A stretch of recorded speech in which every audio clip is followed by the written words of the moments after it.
On a tendance à penser que la marche, c'est juste une activité tranquille, une forme d'exercice un peu douce. Mais et si ce simple mouvement pouvait en réalité transformer notre corps et notre esprit de façon radicale? On va voir que ça va bien au-delà du simple fait de brûler des calories. On parle ici de changements physiologiques vraiment profonds. Allez, on commence fort, avec une question qui a l'air de sortir tout droit d'un film de science-fiction. Est-ce qu'il est vraiment possible qu'une chose aussi banale que de marcher puisse, physiquement, changer la structure de notre cerveau? La réponse risque d'en surprendre plus d'un. Eh bien, croyez-le ou non, la science dit oui, un grand oui même.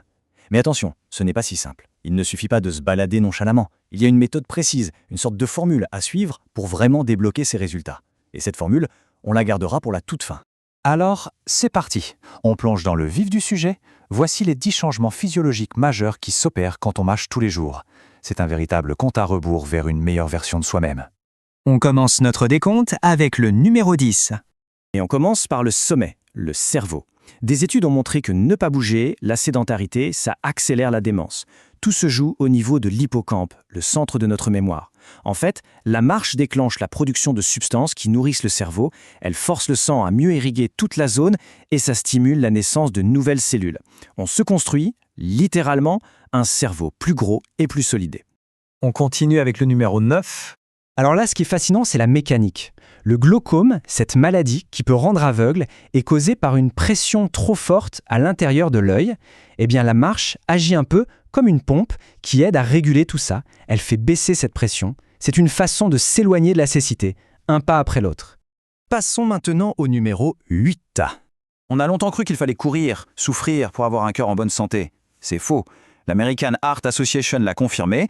Pour la santé du cœur, marcher est tout aussi efficace que courir. Une bonne marche quotidienne, c'est comme un bêta-bloquant naturel qui nettoie les artères sans le pic d'hormones de stress qu'on a avec le cardio à fond. Numéro 7. Nos poumons, ce sont des filtres, mais quand on ne bouge pas, ils stagnent. La marche, c'est un grand coup de ménage. Elle nous force à respirer plus profondément, à un bon rythme, et ça expulse tout l'air vicié qui reste coincé au fond. En gros, on nettoie tout le système, ce qui renforce nos défenses contre les maladies. Et maintenant, attention, le numéro 6, celui-là est assez bluffant. Regardez bien ça. C'est une étude de l'université Duke qui a révélé quelque chose de fou. Après 6 mois, les marcheurs avaient une meilleure gestion du sucre, 6 fois meilleure que celle des coureurs. En fait, la marche apprend au corps à être super efficace avec le sucre, ce qui permet au pancréas de se calmer et de moins travailler. C'est énorme. On est à la moitié du chemin, avec le numéro 5. Il faut voir l'intestin comme un muscle. S'il ne bouge pas, rien ne bouge. Une énorme étude sur 150 000 personnes a montré un lien direct. Les gens actifs ont plus de chances de s'en sortir face au cancer du côlon.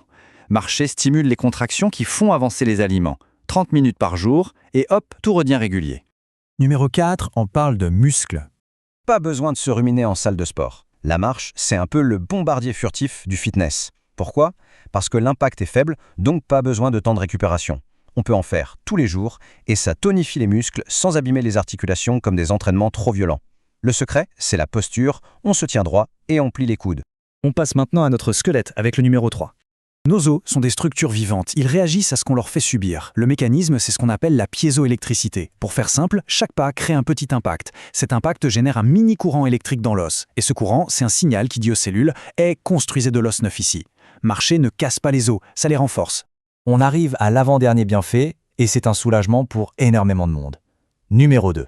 Le mal de dos, c'est l'épidémie de notre époque. Les disques de notre colonne, eux, n'ont pas de vaisseaux sanguins pour se nourrir. Ils fonctionnent comme des éponges, par un effet de pompage. Et la marche, c'est exactement ce qu'il leur faut. Ça fait circuler les nutriments, ça améliore la posture et ça renforce tous les petits muscles qui soutiennent le dos.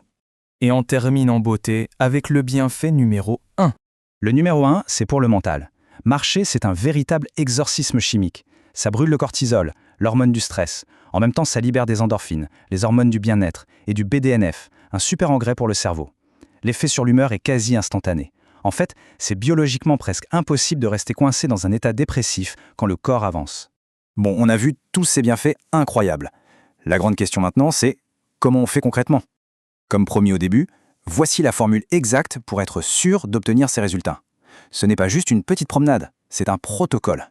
La formule est simple, c'est FIT, fréquence, intensité, temps. Fréquence, il faut que ce soit tous les jours, c'est le signal dont le corps a besoin. Intensité, ça c'est crucial. Il faut atteindre la zone de test de la parole, c'est-à-dire un rythme où on peut parler mais on n'aurait pas envie de chanter. Et enfin, le temps, 30 minutes. C'est le seuil magique où la biologie commence vraiment à s'activer. Et pour que ce soit parfait, quelques derniers détails. On boit un peu d'eau avant de partir, on balance bien les bras, ça fait travailler le haut du corps et ça peut brûler jusqu'à 10% de calories en plus.